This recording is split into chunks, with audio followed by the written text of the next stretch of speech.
It finally feels like I am nearing the end of my pregnancy, only a few months to go, and I have naturally been pretty tired and increasingly out of breath. So today I decided to cheer myself up a bit by putting a little extra time into getting dressed, brushing my hair, putting on some jewelry, and showing myself some care, which is easy to forget to do. When I first realized I was going to have a baby, I read a book about motherhood that described the process as a radical act of surrender and acceptance, letting your body and mind surrender to a completely new experience. I think that whenever we're facing times of change or trying to change ourselves in some way, it can be so freeing to take account of what you can control and surrendering to the rest. In a world where so many of us are habitual worriers, including myself, we can feel fearful of stepping into the unknown, and really leaning into the mysteries of life can be the hardest thing to let go. And yet, with practice, a quiet peace begins to brew that slowly takes over and makes you wonder how you ever tolerated living any other way. As my body has begun to feel heavy and I'm certainly not as mobile as I used to be, I've been home a bit more, which has motivated me to take on the project of simplifying my home in preparation for a new era, using this chance to move things about and do a bit of redecorating for spring.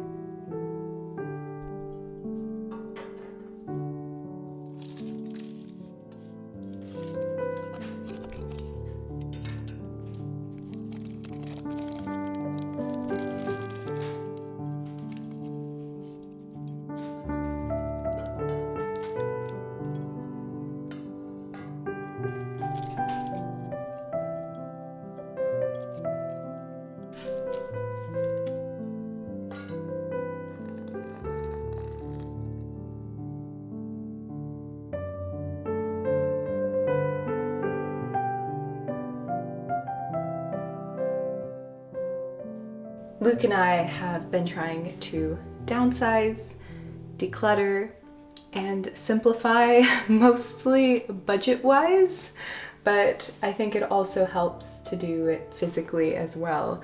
I find that when I simplify my space, especially as like a little spring cleaning, I feel like it's also spring cleaning my mind a little bit. I think that if you do a lot of decluttering with a very mindful attitude, you can become aware of your own thoughts and your own tendencies and things you want to also simplify within. I am expecting to have to take some time off of work, and I don't know how much time off of work that will be. Thankfully, we have been saving and trying to prepare, so we will be ready for it, but it's still really good, I think, to be a little more mindful. I decided that if I do a very big yard sale in the spring, hopefully in another month or so, it might be a little late winter yard sale, my hope is that I can put a portion of those proceeds towards wildlife relief and our forests. So that is why I'm going to let go of things I do not need. I want to try to do a yard sale, see how that goes. I've never ever done one before.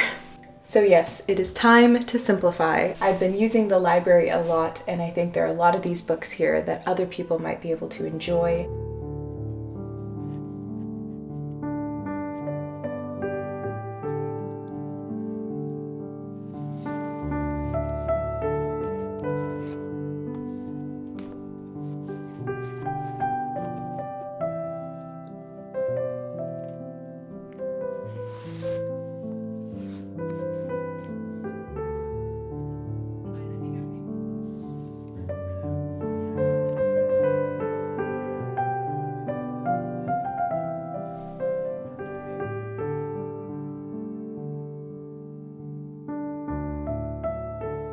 This was an absolutely amazing survival story. It was such a page turner. I just was so amazed and horrified the entire time. So this is one of my very favorite kind of old vintage books. It is just full of all these amazing illustrations, and it has some full color illustrations as well.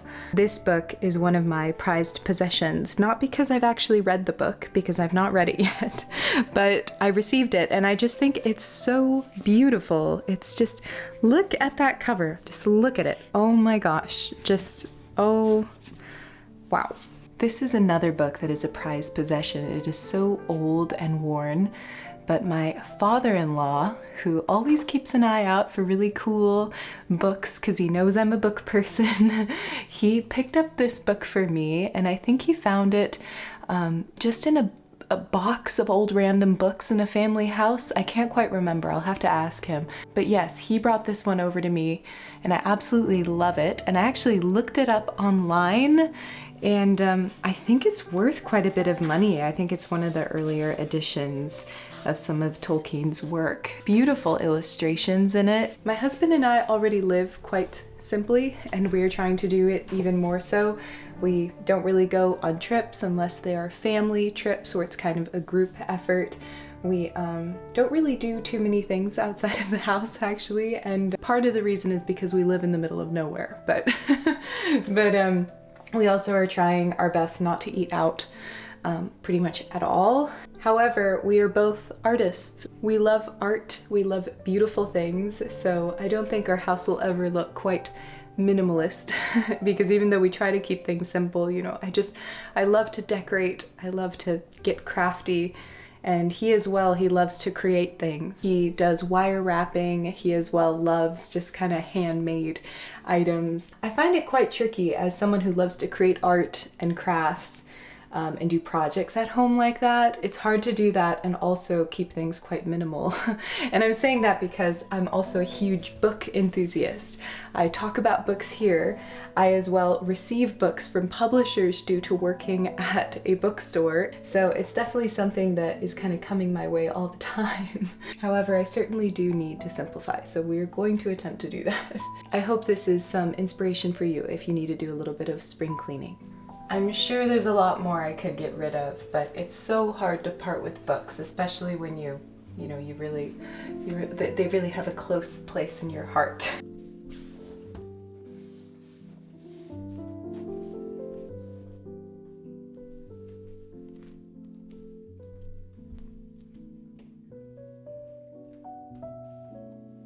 After I decided what books I was going to give away, I went upstairs to go through some of my wardrobe as well, making room for new baby supplies.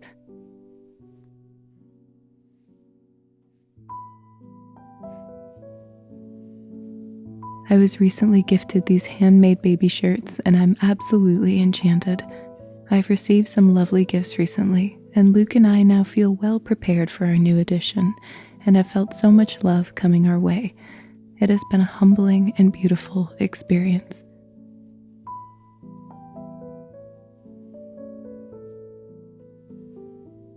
It felt really nice to decide what clothes to give to the yard sale. The process of going through my little stash of personal items also made me fall back in love with some very special pieces of jewelry my husband has made for me over the years, as he is an artist in his own right and extremely talented.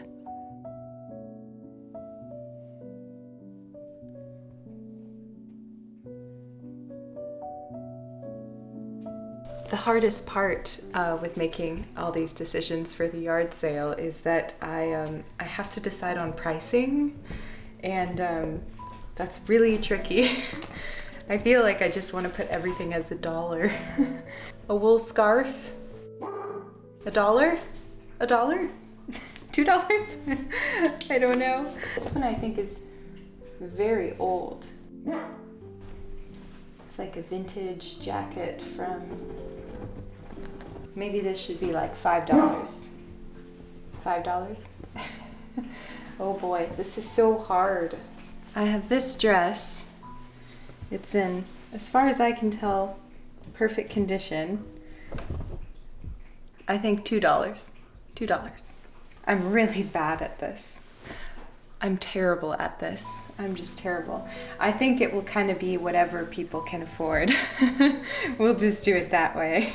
This little bunny, don't let his adorable face fool you. He's just about the grumpiest little bunny I've ever had. He's just not happy about anything in life, so it's very funny. So yes, this is Bernard, in case you missed his name earlier this year. Yes, he's just kind of a glass half empty sort of bunny. And this bunny, Luna, is just about the most positive rainbow bunny that I've ever encountered. So their contrast of personalities is really funny.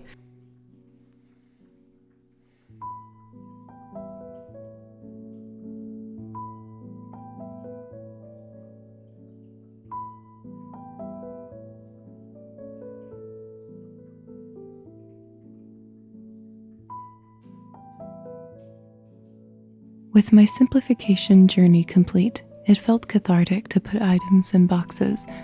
I had made wonderful progress in making ample room for our baby to come into our lives, and while this has been a quiet week spent at home, I find that when I'm feeling a bit tired or down, chipping away at little projects I've been wanting to do for years helps keep my body moving and spirit light, knowing that life is a series of ups and downs, and we can learn from both parts of the journey if we're open to what they have to offer.